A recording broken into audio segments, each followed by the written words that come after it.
오늘 말씀은 요한계시록 13장 1절부터 10절까지 말씀입니다. 제가 봉독해 드리겠습니다. 내용 잘 헤아려 주시면 감사하겠습니다. 내가 보니 바다에서 한 짐승이 나오는데 뿔이 10이요 머리가 7이라. 그 뿔에는 10 왕관이 있고 그 머리들에는 신성모독하는 이름들이 있더라.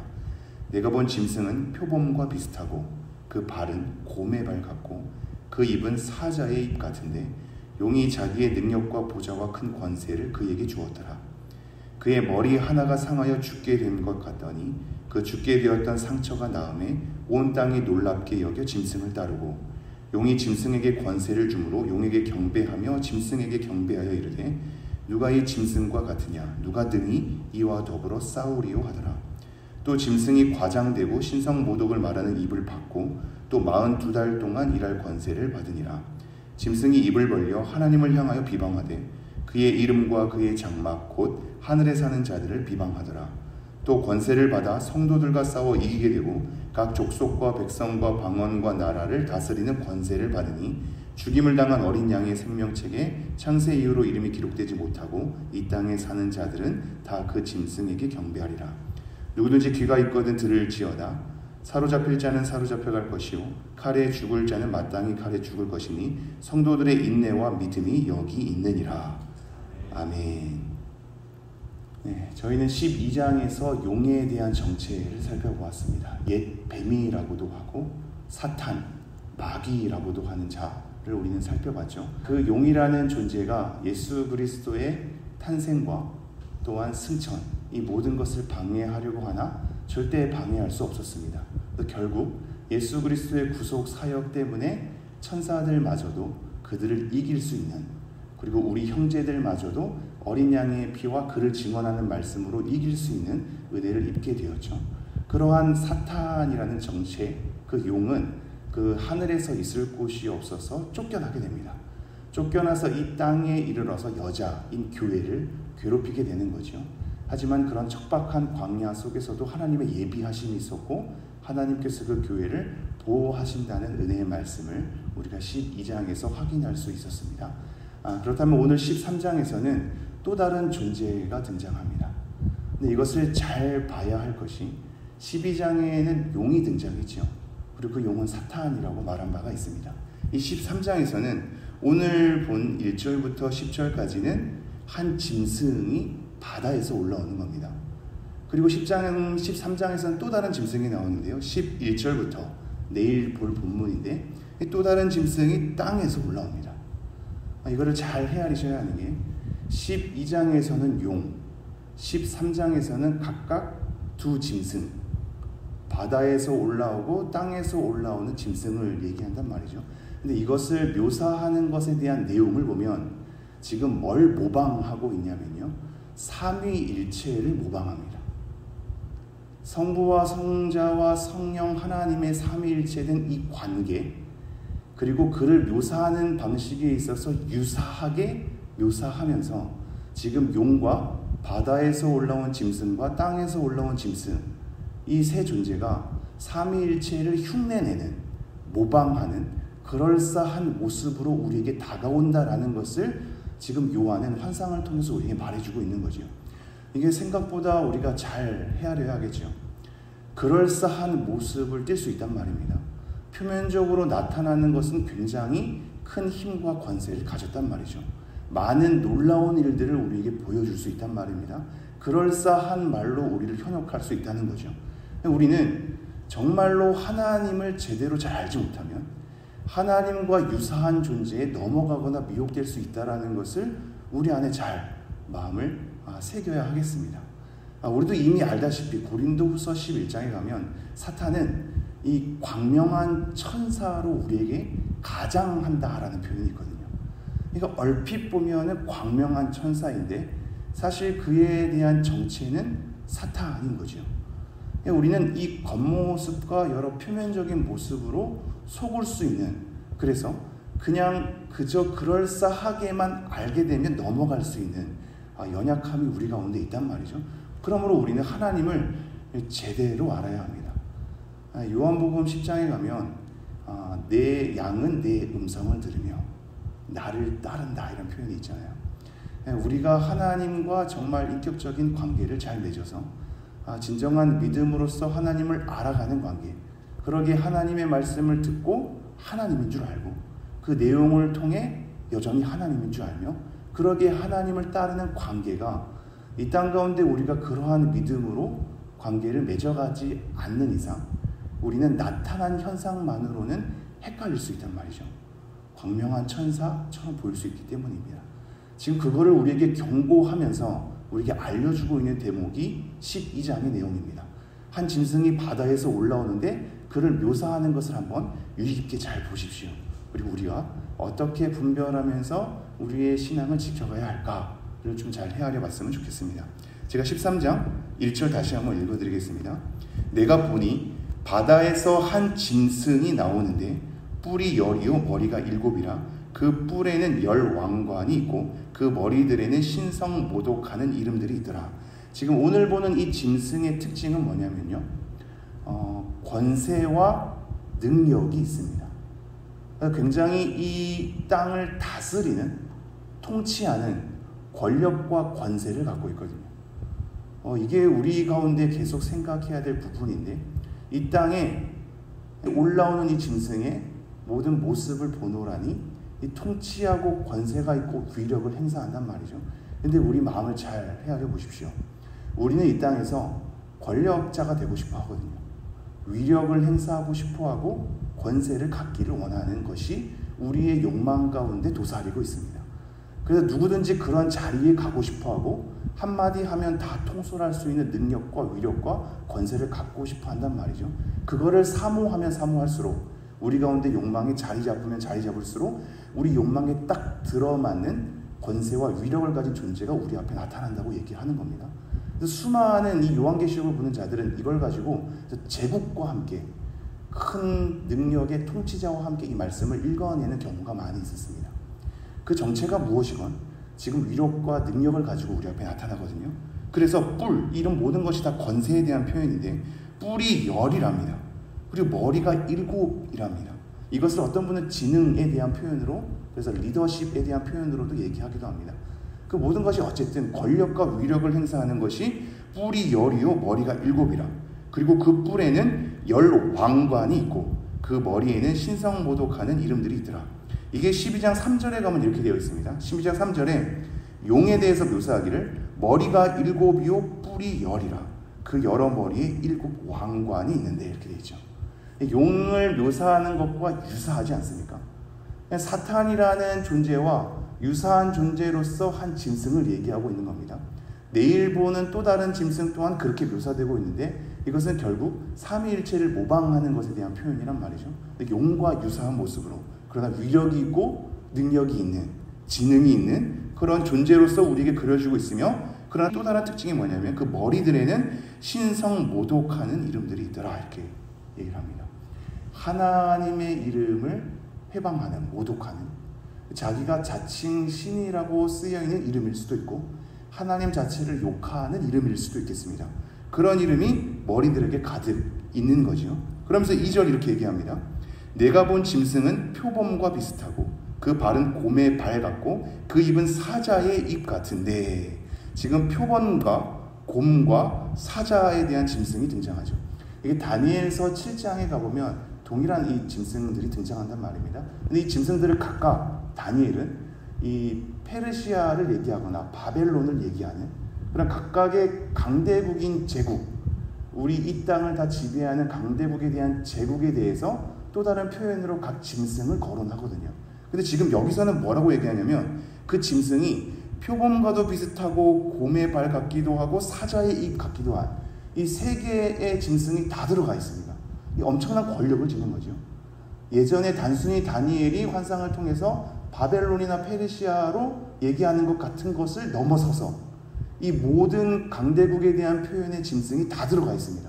얼마나 위력이 있는 존재인지, 얼마나 권세가 있는 존재인지 우리가 알 수 있는 거죠. 그러면서 뭐라고 얘기하냐면 2절 하반절, 용이 자기의 능력과 보좌와 큰 권세를 그에게 주었더라. 용이 그에게 능력과 보좌와 큰 권세를 준 겁니다. 마치 성부 하나님께서 성자 예수님에게 어떠한 권세를 준 것처럼 이러한 표현들이 우리가 앞서서 확인할 수 있거든요. 근데 마치 용이 바다에서 올라온 짐승에게 그 권세를 부여한단 말이죠.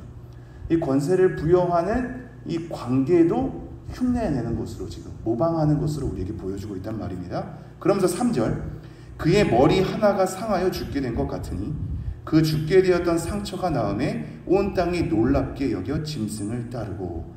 지금 이것은 누구를 흉내낸 걸까요? 예수님입니다. 머리 하나가 상하여 죽게 된 것 같으니 갑자기 그 죽게 되었던 상처가 낫는다고 합니다. 마치 예수 그리스도께서 죽으시고 부활하시는 것을 모방하고 흉내내는 것 같이, 물론 당연히 따라할 수 없고 근본적으로 다릅니다. 그러나 마치 그렇게 흉내내는 것처럼 우리에게 나타난답니다. 그래서 죽게 되었던 상처가 나으니 사람들이 놀랄 수밖에 없죠. 그 능력 때문에 놀랄 수밖에 없는 겁니다. 그런데 온 땅이 놀랍게 여겨 짐승을 따르고 이렇게 되어 있습니다.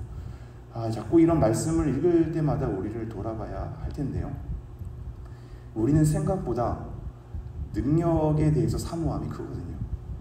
이게 우리 집사님들, 권사님들, 이 신앙의 연수가 되시는 분들은 사실 크게 흔들리지 않을 텐데요. 저 또한 아직은 어립니다만 저 또한 그런 걸로 크게 흔들리지 않거든요. 왜냐면 권사님들, 집사님들 어렸을 때에는 교회 안에서 또 신비한 일들을 많이 확인하지 않았습니까? 저도 어렸을 때부터 그러한 것들을 많이 봐서 그것이 가지고 있는 거짓 또한 알고, 또 하나님께서 충분히 그렇게 일할 수 있음 또한 알아서 크게 그것이 놀랄 만한 일이 아니고, 우리는 이미 성경에서 그러한 놀라는 일들을 많이 확인하니까요. 근데 요즘에 이제 젊은 청년들까지, 이 청년들 그런 걸 많이 확인하지 못했거든요. 요즘에 젊은 사역자들 가운데 유튜브에서 신비로운 막 일들에 대해서 그 기사를 유튜브로 촬영해서 이제 올라오는 유튜브가 많습니다. 청년들이 막 질문을 해요. 이 사람 굉장히 능력 있는 사역자인 것 같은데 이걸 어떻게 받아들여야 합니까? 이렇게 얘기하거든요. 막상 딱 보면 정말 아무것도 없습니다. 별것 아닌데 뭔가가 막 이렇게 기도하니까 막 쓰러지고 넘어지고, 막 병자가 갑자기 막 구토를 하면서 막 사탄이 나온 것처럼 이렇게 얘기하는 그런 게 되게 많거든요. 근데 요즘 젊은 친구들은 그게 되게 혼동이 되고 헷갈리나 봅니다. 근데 우리 안에 내면에 그게 다 있거든요. 누구나 다 능력을 사모하고 있고, 우리 가운데에서 어떤 능력을 받게 되면 사람들이 다 몰려오겠죠. 우리의 병든 것을 낫게 해주십시오. 내 마음을 치유해 주십시오. 이 귀신이 물러가게 해주십시오. 이러면서 우리 안에 사실 그 큰 은사와 능력을 좀 사모하는 경향이 있거든요. 이것이 우리 안에 도사릴수록 그 능력에 우리가 속아 넘어갈 수 있습니다. 이 사탄도 그러한 능력은 행사할 수 있거든요. 그 놀라운 일들은 행사할 수 있다고 지금 얘기합니다. 그러므로 우리 안에 그러한 욕망으로만 가득 차 있으면 하나님과의 인격적 교제 없고, 하나님, 제가 제 삶 가운데 그런 능력과 기적을 체험할 수 없을지라도 저는 하나님을 따르겠습니다. 하나님께서 충분히 그러한 능력을 가질 수 있고 베푸실 수 있는 분인데 내 삶에 그러한 것이 확인되지 않는다 할지라도 저는 하나님을 부인하지 않겠습니다. 하나님을 여전히 찬미하겠습니다.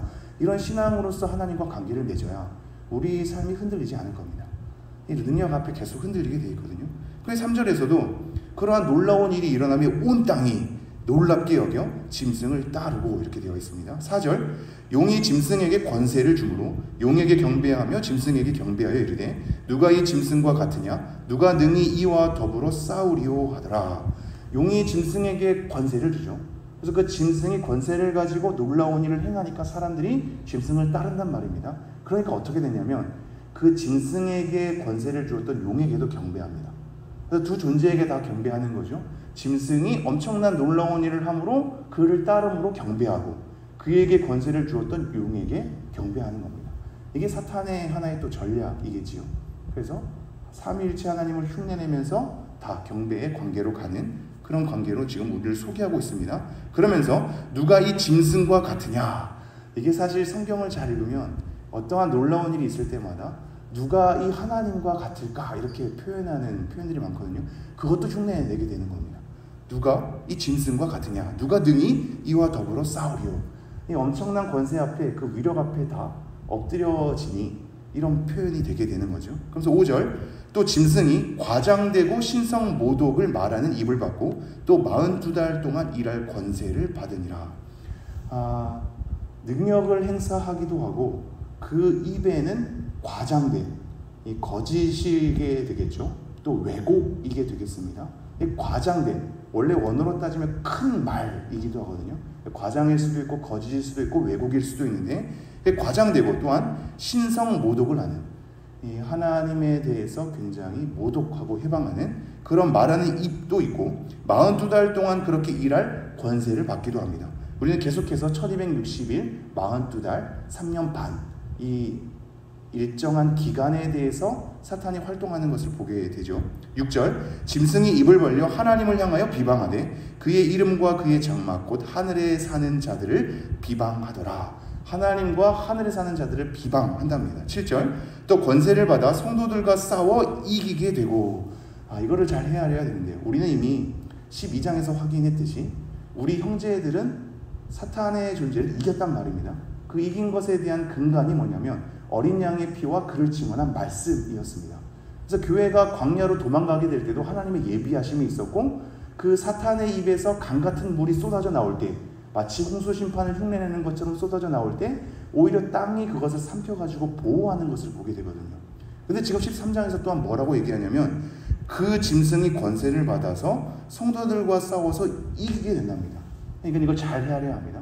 분명히 하나님께서는 궁극적으로 우리 성도들이 예수 그리스도의 피와 그를 증언하는 말씀을 통해서 이기게 하십니다. 궁극적으로는 그런데 이 땅에서 펼쳐지는 표면적이고 일시적인 현상에 있어서는 성도가 고난을 받거든요. 죽게 되는 성도가 있는 겁니다. 우리는 그 죽게 되고 고난받는 성도를 보면서 하나님이 과연 계십니까? 이렇게 얘기하는데 성경은 뭐라고 얘기하냐면 일시적으로 표면적으로는 사탄이 우리를 이기는 것 같은 시기가 있을 것이다. 그러나 궁극적으로는 어린 양 예수 그리스도의 피와 그를 증언하는 말씀 때문에 궁극적으로는 성도가 이길 것이다. 이렇게 얘기하거든요. 이 두 가지를 다 헤아리셔야 합니다. 궁극적으로는 이기나 이 땅 가운데 표면적으로는 죽는 성도도 있고 고통과 고난과 환난과 핍박 가운데 있는 성도도 있다. 이렇게 이해하셔야 되는 거죠.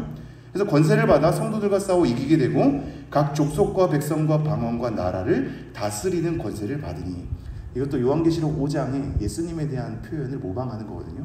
각 족속과 백성과 방언, 나라, 이게 다 예수 그리스도에 대한 다스림의 표현인데 그걸 똑같이 이런 권세를 받는다고 얘기하고 있습니다. 8절, 죽임을 당한 어린 양의 생명책에 창세 이후로 이름이 기록되지 못하고 이 땅에 사는 자들은 다 그 짐승에게 경배하리라. 어린 양의 생명책에 기록하지 못한 자는 다 그 짐승에게 경배하는 상황입니다. 9절, 누구든지 귀가 있거든 들을지어다. 요한계시록 2, 3장에서 7교회 얘기할 때 이 표현이 계속 유사하게 등장했죠. 그러면서 10절, 사로잡힐 자는 사로잡혀갈 것이요 칼에 죽을 자는 마땅히 칼에 죽을 것이니 성도들의 인내와 믿음이 여기 있느니라. 이건 두 가지로 해석할 수 있는데요. 정말 이 문자 그대로 사로잡힐 자, 즉 이제 고난받게 될 자는 고난받게 될 것이요 죽게 될 자는 마땅히 죽게 될 수도 있을 것이다 로 얘기하는 것도 가능하고, 우리에게 칼로 쓰는 자는 칼로 망할 것이다. 이 두 가지 다 이제 가능합니다. 대부분은 앞서 말한 전자로 많이 말씀을 하는데요. 두 가지 다 생각하면서 한번 무게를 둬보죠. 사로잡힐 자, 죽게 될 자, 고난받을 자, 환난당할 자는 또한 그렇게 환난을 당할 것이다. 그러니 뭐라고 얘기하냐면 성도들의 인내와 믿음이 여기 있느니라 이렇게 얘기하고 있습니다. 정리하겠습니다. 우리는 이 땅 가운데 일시적으로 권력과 능력과 권세를 받아서 이 땅을 다스리는 것 같은 존재, 광명한 천사처럼 보이면서 그 능력을 행사하는 존재가 우리 가운데 있을 수 있습니다. 그러기에 우리는 하나님이 어떠한 분이며 어떠한 말씀을 하시고 있는 분이며 우리는 그러한 하나님과 믿음이라는 것이 어떠한 관계를 맺는지를 이 땅 가운데서 잘 헤아리셔야 하겠습니다. 자칫하다가 표면적으로 나타나는 것을 통해서 속아 넘어갈 수 있기 때문입니다. 이 사탄은 거짓의 아비이기도 하기 때문에 우리는 수많은 거짓과 왜곡에 넘어갈 수 있거든요. 하나님이 누구신지 잘 알고 죽임과 환난과 핍박이 이 땅 가운데 있을 수 있으니 성도들로 하여금 일시적인 그러한 사탄의 권세 앞에 받아들이라고 얘기하고 있죠. 그러면서 이것으로 넘어지지 아니할 것은 성도들의 인내와 믿음으로써 너희들의 걸음을 걸어가야 한다 얘기하고 있습니다. 어려운 시기 가운데 믿음에 대한 특징 속에서 인내를 거론하고 있다는 것은 의미가 있습니다. 우리는 정말 아무것도 할 수 없는 존재인 것만 같거든요. 해결되지 않는 여러 상황 가운데 무너지기도 할 것입니다. 그럼에도 불구하고 인내하셔서 우리 주 예수 그리스도, 우리 하나님, 성령님의 삼위일체 하나님을 온전히 경배하시며 그를 따르며 그 음성을 듣는 진정한 양이 되기를 간절히 소망합니다. 함께 기도하도록 하겠습니다.